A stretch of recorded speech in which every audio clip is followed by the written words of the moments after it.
जी हाँ दोस्तों, तो क्या आधी रात को मोदी सरकार गिराने पर तुले हुए थे खुद भारतीय जनता पार्टी के सहयोगी और बीजेपी के सांसद, जिस पर बीजेपी के शीर्ष नेतृत्व से फोन गया और आधी रात से लेकर सुबह तक ऐसा भयंकर ड्रामा चला जिस पे लोग ये कह रहे हैं कि वाकई अब सरकार चंद दिनों के मेहमान है।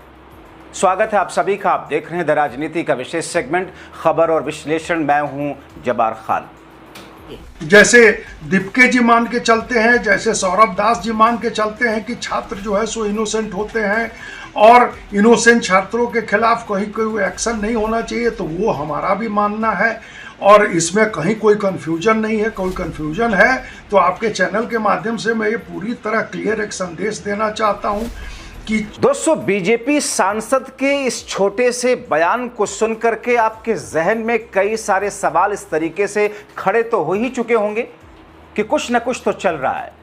मगर दोस्तों, बीती रात को जो कुछ हुआ और सुबह सुबह तक जो स्थितियां सामने आई और रात से लेकर के इस वक्त तक अभिजीत, दीपिके, सौरभ दास समेत जेनजी ने जो कुछ ट्वीट किया, जिस अंदाज में इस्तीफे से लेकर के जिस अंदाज में बैकफुट पर डालने की बात करते हुए कॉकरोचों को फिर से इकट्ठा होने की बात कही, उससे भारतीय जनता पार्टी घबराई, बीजेपी शीर्ष नेतृत्व घबराया और बीजेपी के शीर्ष नेतृत्व ने एक फोन कराया कि स्थितियों को संभालो।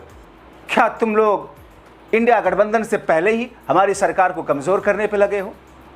दोस्तों, बड़ी दिलचस्प घटना है आधी रात में क्या कुछ हुआ, क्योंकि दोस्तों आपने देखा अभिजीत, दीपिके जिन्होंने अमेरिका से एक ट्वीट करके एक पार्टी बना करके जो कुछ शुरुआत की, उस पर कहा गया था क्या है, सोशल मीडिया पर एक लाइन लिख दी गई, देश में चंद छात्र उस पर रिएक्ट करने लग गए, ऐसे इसका कुछ असर थोड़ी होगा।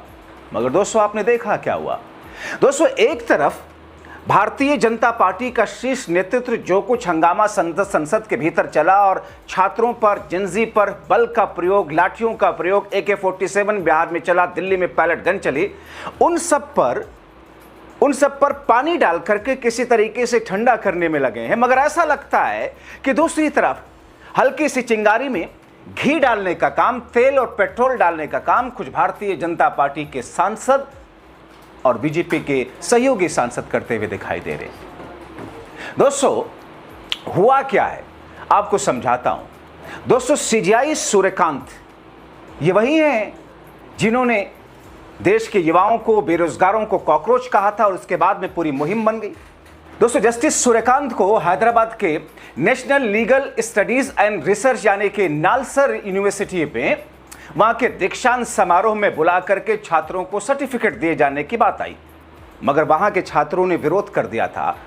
आपने देखा था कि छात्रों ने कहा कि हम एक ऐसे शख्स से अपनी डिग्री नहीं ले सकते हैं जिस शख्स ने देश के जेनजी के लिए, छात्रों के लिए कॉकरोच जैसे शब्द का प्रयोग किया। हंगामा बढ़ा, हालांकि उस पर काफी विवाद हुआ। मगर दोस्तों, उसके बाद में भारतीय जनता पार्टी के सांसद हैं मनन मिश्रा ने जो कहा, मनन मिश्रा ने जो किया, जो स्टैंड लिया कि जिन छात्रों ने विरोध किया, जिन छात्रों ने प्रदर्शन किया और जिस तरीके से CGI की बेइज्जती की गई, अब 2026 के पास आउट जो एडवोकेट हैं, जो छात्र हैं, उनको देश के किसी भी राज्य में प्रैक्टिस करने की इजाजत नहीं होगी। और ये मनन मिश्रा कौन है दोस्तों? भारतीय जनता पार्टी के सांसद हैं और बाल काउंसिल ऑफ इंडिया के चेयरमैन भी हैं। जाहिर तौर पर अब किसी यूनिवर्सिटी के छात्रों के लिए एक ऐसा जनरल आप ऑर्डर पास करेंगे कि ये लोग देश के किसी भी राज्य में लीगल प्रैक्टिस नहीं कर पाएंगे। बवाल तो खड़ा होना था, तूफान तो उठना ही था। ऐसे में दोस्तों, जैसे ही उनका ये ट्वीट आया और उसके बाद में अभिजीत, दीपिके ने फौरन शुरुआत की, टाइम फॉर मनन मिश्रा इस्तीफा दो। अभिजीत, दीपिके ने फौरन ये ट्वीट कर दिया। अभिजीत, दीपिके के बाद में सौरभ दास ने कई सारे ट्वीट किए, जेनजी ने, अभिजीत, दीपिके की टीम ने इस पूरे मुद्दे को लेकर के हंगामा करना, विरोध करना शुरू किया। रात में भारतीय जनता पार्टी के खेमे में ऐसे घबराहट हुई कि शीर्ष नेतृत्व को आधी रात को फोन करना पड़ा, फोन खनखनाना पड़ा। मनन की हालत पतली हुई। दोस्तों, कहा यह गया कि सरकार गिराकर ही मानोगे। और ऐसे में दोस्तों, यह सब कुछ चल रहा था देर रात में। अभिजीत, दीपिके ने ट्विटर हैंडल पे लिखा, what if all legal cockroaches come together. क्या होगा एक बार फिर से जब सभी कॉकरोचेस, लीगल कॉकरोचेस एक साथ इकट्ठा हो जाएंगे? मतलब उन्होंने चेतावनी नहीं बल्कि एक फैसला सुना दिया सरकार के सामने कि एक दोबारा से हम फिर से इकट्ठा हो रहे हैं और इस शख्स का इस्तीफा तो होना चाहिए।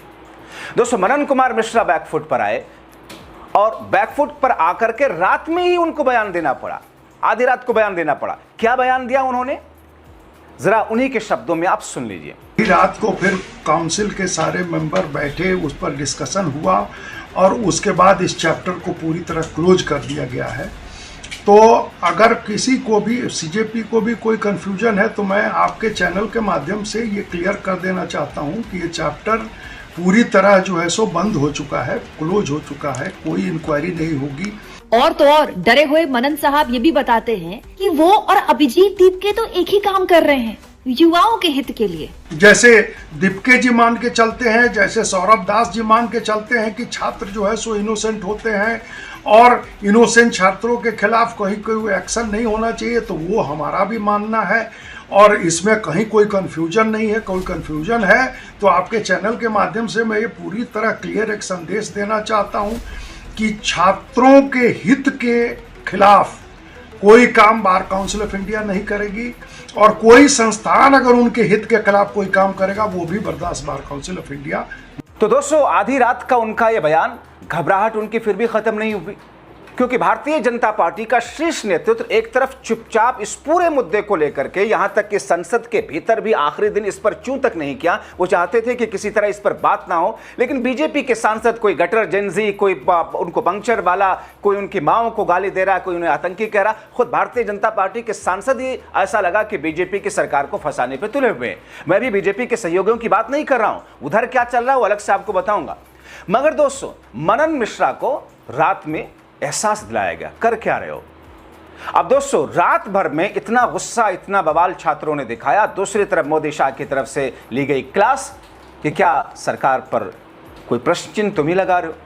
फिर से सुबह सुबह मनन मिश्रा ने एक लंबा चौड़ा ट्वीट किया, माफी मांगी, गिड़गिड़ाते हुए क्या लिखा कि सीनियर वकीलों, बार के जानकार सदस्यों, लॉ स्टूडेंट और समाज सेवा के लिए काम करने वाले लोगों की बातों और रिएक्शन पर विचार करने के बाद और इस बात से संतुष्ट होने के बाद कि नलसर हैदराबाद के 2026 बैच का किसी भी गड़बड़ी या आंदोलन में कोई रोल नहीं था, बार काउंसिल ऑफ इंडिया ने कार्रवाई पूरी तरह से बंद करने का फैसला लिया है। आगे किसी कार्रवाई की जरूरत नहीं है। मैं स्टूडेंट्स को उनके करियर के लिए शुभकामना देता हूं। एक समझदारी की बात, हमें अपने कानूनी संस्थानों पर बहुत गर्व है और जिस दिन आप एनरोल करते हैं आप आगे रहने वाले बन जाते हैं। अपनी राय खुलकर रखें, लेकिन सम्मान और संस्थागत तमीज के साथ। सबसे ऊंचा न्यायिक पद हमारा सामूहिक गौरव है। लोकतंत्र में असहमति का स्वागत है। संवैधानिक संस्थाओं का सार्वजनिक रूप से मजाक उड़ाना अक्सर उल्टा असर डालता है। ऑफिशियल जानकारी जल्द ही दी जाएगी।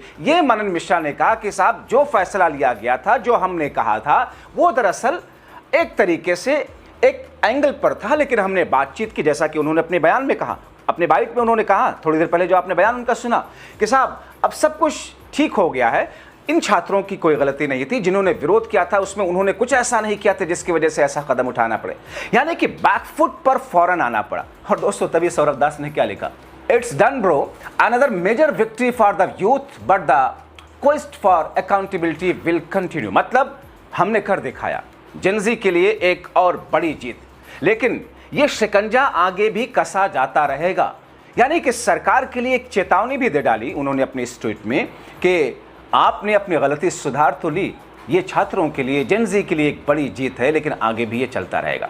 दोस्तों, आप सोचिए कि नलसर जैसी प्रतिष्ठित university, national legal studies and research जैसी प्रतिष्ठित यूनिवर्सिटी के छात्रों के भाग्य विधाता कोई मनन मिश्रा कैसे हो सकता है?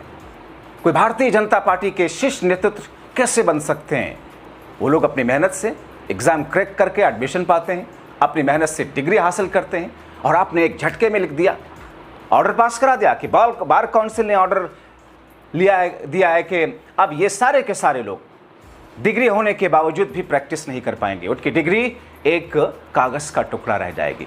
हो द हेल आर यू मैं तो नहीं कहना चाहूँगा, लेकिन सम्मान के साथ में कि मनन मिश्रा जी बार काउंसिल के आप चेयरमैन हैं, भारतीय जनता पार्टी के आप सांसद हैं, बावजूद इसके आप ये सब कर पाने की हिम्मत लाते कहां से हैं?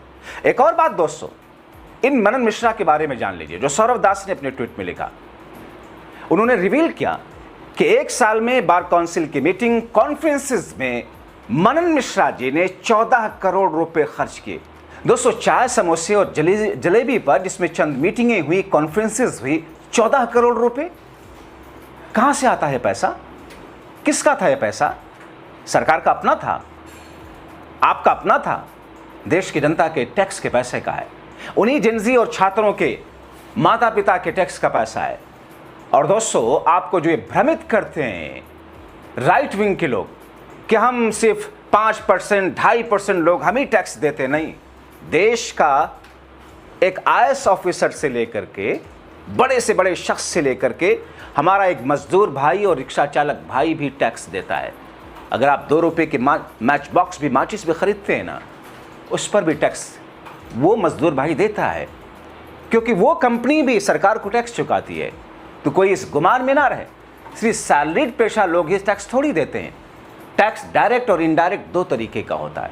ऐसे स्थिति में आप 14 करोड़ रुपए चाय समोसे और जलेबी पे उड़ा रहे हैं, उसका हिसाब नहीं देंगे, लेकिन देश के भविष्य जेनजी के लिए आप बैरिकेड करेंगे।